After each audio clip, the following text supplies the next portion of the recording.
Bienvenue à la première leçon sur la première unité qui s'appelle les entiers. Alors, cette unité devrait être une révision de la 6e, 7e et 8e année. On ne va pas prendre beaucoup de temps là-dessus, mais c'est essentiel qu'on revienne sur les opérations, etc. des entiers. Alors, on va commencer avec les ensembles de nombres. Premier ensemble de nombres que vous apprenez quand vous êtes vraiment petit, c'est ce qu'on appelle les nombres naturels ou les nombres quand on compte. Et quand on compte, on commence à compter à numéro 1. Alors, 1, 2, 3, et bien sûr, ça continue jusqu'à l'infinité. La lettre majuscule qu'on utilise pour représenter les nombres naturels, c'est le n, bien sûr. Prochain ensemble de nombres, ça comprend tous les nombres naturels avec l'addition d'un autre nombre qui précède le 1, et ça, c'est le 0. Alors, 3, etc. Et je dis que ces nombres s'appellent whole numbers. Et je vais expliquer bientôt pourquoi je ne le traduis pas. La lettre majuscule qu'on utilise, c'est le W. Et prochain ensemble de noms, ce sont les entiers. Et la raison pour laquelle j'utilise whole, c'est que la traduction de whole, c'est les entiers. La traduction des entiers sont integers. Et la lettre qu'on utilise pour représenter les entiers ne sont pas le E majuscule ni le I majuscule, mais le Z. Et ce sont les nombres, tous les nombres négatifs, positifs, aussi bien que le 0. Alors, on va traduire, ça c'est l'explication en mathématiques, on va le traduire en français. Les entiers sont l'ensemble de nombres, comme j'ai dit, tous les nombres positifs, les nombres négatifs, aussi bien que le 0. 0 n'est ni négatif ni positif et n'a aucun signe. Alors, la façon qu'on constitue les entiers, c'est qu'on additionne ou soustrait un de chaque nombre. Alors, bien sûr, 0 plus 1, ça donne 1. 0 moins 1, ça donne négatif 1. Alors, en additionnant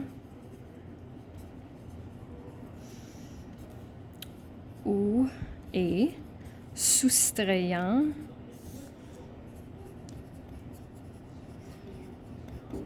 un. Combien d'entiers est-ce qu'il y en a? Il y a un nombre infini. Alors, on voit les entiers dans la vraie vie assez souvent, plutôt comme dans la température, qui va bien sûr descendre dans les nombres négatifs. L'argent, si tu dois de l'argent à quelqu'un, ça serait un nombre négatif.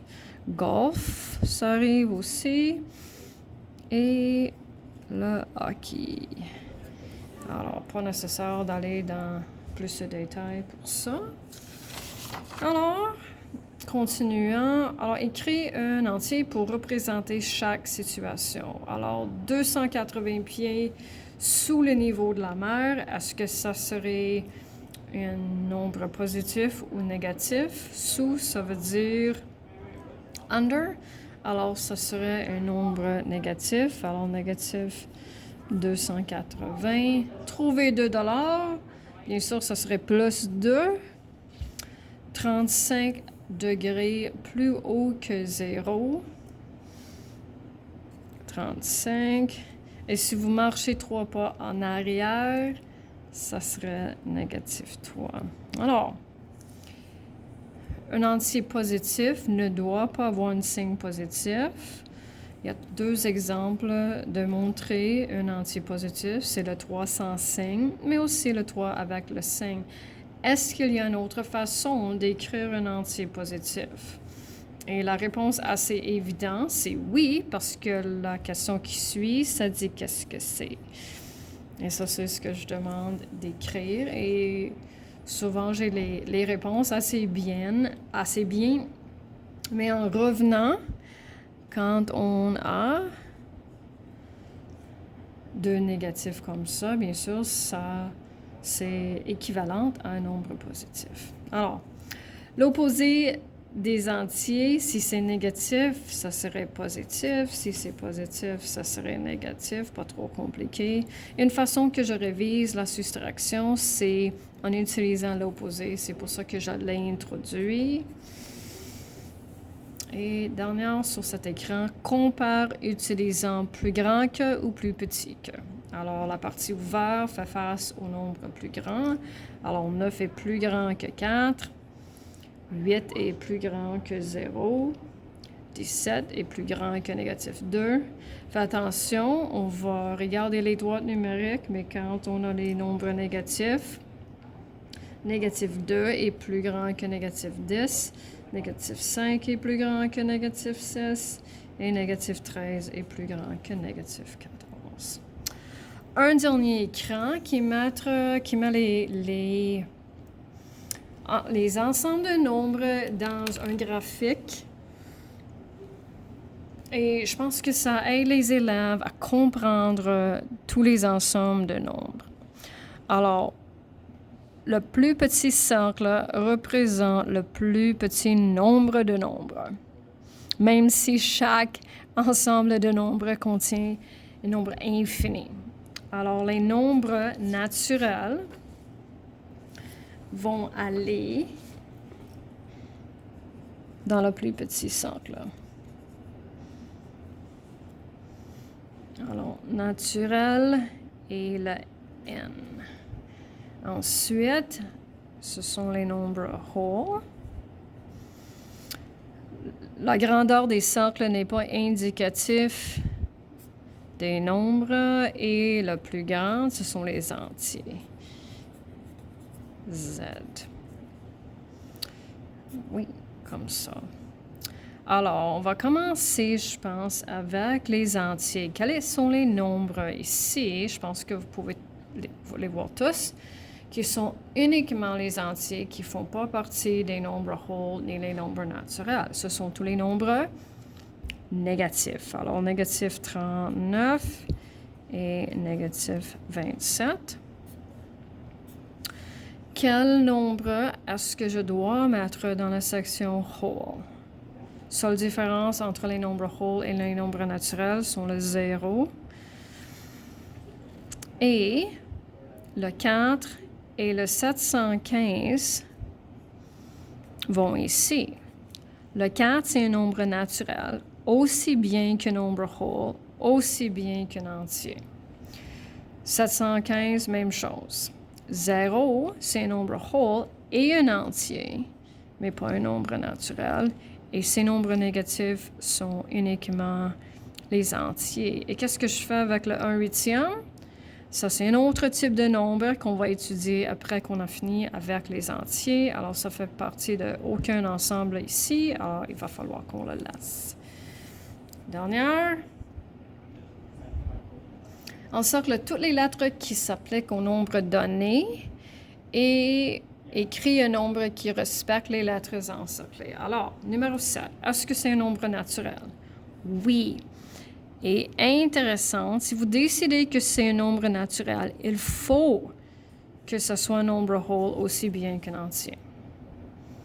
Alors, peu importe où vous commencez, vous allez devoir encercler tous les autres ensembles de nombres à la gauche. Ça fonctionne jusqu'à la 10e année. Négatif 99, est-ce que c'est un nombre naturel? Non. Est-ce que c'est un nombre whole? Non. Mais c'est un entier. 2 tiers, on sait déjà, à cause de la 1/8e, que ça fait partie de aucun de ces ensembles de nombres. C'est pas souvent qu'on laisse une question vide, mais il faut. Alors, pour écrire un nombre qui fait partie uniquement des nombres des entiers, il faut que ce soit un nombre négatif. Peu importe. Sans décimale, sans fraction, bien sûr. Si ça fait partie de tous ces trois, il faut que ce soit un nombre positif. Alors, 14. Et la seule option d'avoir un nombre whole aussi bien qu'un entier, c'est le 0. Complète les séquences.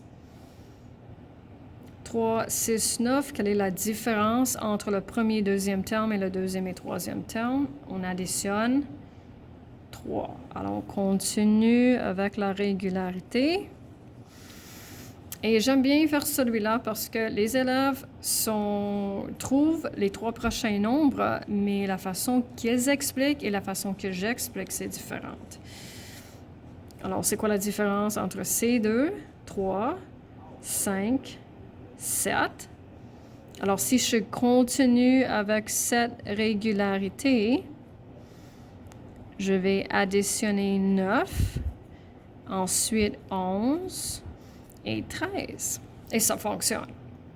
Moi, je reconnais ces ensembles de nombres. Ce sont les carrés parfaits. Alors, ce sont les réponses à 1 au carré, 2 au carré, 3 au carré, 4 au carré, etc. Alors, est-ce que les énoncés sont vrais ou faux? Tous les nombres naturels sont les entiers. Alors, les nombres naturels, on vient ici. Est-ce que tous les nombres qui font de cette partie appartiennent aux entiers aussi? Ça, c'est un oui. Est-ce que 0 est un entier? Oui. Est-ce que les fractions sont les nombres naturels? Non. Et est-ce que tous les entiers sont les nombres whole? Est-ce que tous les éléments des entiers font partie de cet ensemble de nombres? Non. Ça, c'est la fin.